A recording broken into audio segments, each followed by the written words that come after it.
Баршаңызға қайырлы күн. Бүгін сіздермен бірге имбирный печеньенің ең оңай рецептісімен бөлісетін боламын. Видеоның соңына дейін қарап, арнама жазылуды ұмытпаңыздар. Бізге қажетті заттар ұн, бал, сары май, бір жұмыртқа, қант және де специя түріндегі имбир мен ас содасы мен какао. Алдымен құрғақ ингредиенттерімізді біріктіріп, жақсылап араластырып аламыз. Мен сияқты венчиктің көмегімен араластырып алсаңыздар болады. Немесе жай ғана қасықпен араластырсаңыз да жеткілікті. Содан соң бөлек қойып, сары майымызға қантымызды қосамыз. Қант пен сары майды жақсылап миксермен араластырамыз. Миксермен араластырмас бұрын осылай шанышқымен бір араластырып шығамыз. Егер де шанышқымен араластырмай бірден миксермен араластыратын болсаңыздар, қанттарыңыз ұшып кетеді. Сол себепті шанышқымен араластырып алуға кеңес беремін. Яғни сары май мен қантымыз ағарғанша араластыратын боламыз. Және де жақсы араласу үшін осылай жиектеріне ұшып кеткен массамызды ортасына бір түсіріп аламыз. Содан соң бір араластырып, оған бір жұмыртқамызды қосып, қайта араластырып шығамыз.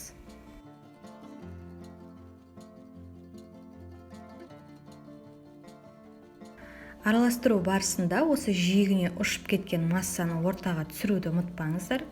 Сонда ғана жұмыртқамыз бен сары майымыз барлығы жақсы араласатын болады. Жақсылап бір араластырып алғаннан кейін оған балымызды қосамыз. Печеньеларымыз өте дәмді әрі хош иісті болып шығу үшін табиғи бал қолдануға кеңес беремін. Балымызды қосқаннан кейін жақсылап бір араластырып аламыз.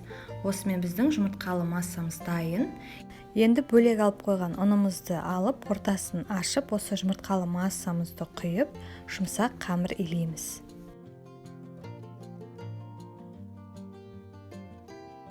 Ұнымызды осылай шетінен ортасына әкеле отырып, қамырымызды илеп шығамыз.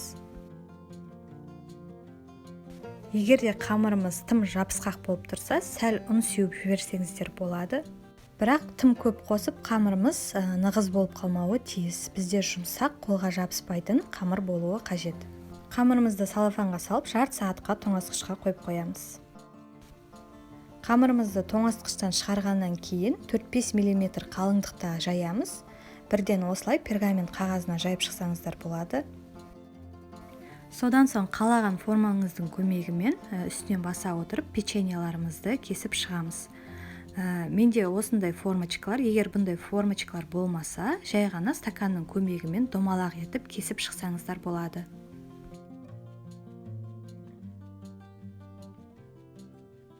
Артық қамырымызды алып тастаймыз. Артылған қамырларды біріктіріп, соңында тағы да бір күлше жаятын боламыз.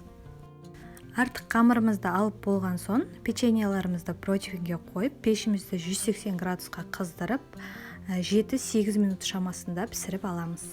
Осымен біздің имбирный печеньеларымыз дайын. Осындай әдемі алтын түстес болып шығады. Қалауыңыз бойынша үстін айсингпен сәндесеңіз де болады. Өте дәмді әрі оңай, міндетті түрде жасап көріңіздер. Видео ұнаса, видеоға лайк басып, арнама жазылуды ұмытпаңыз.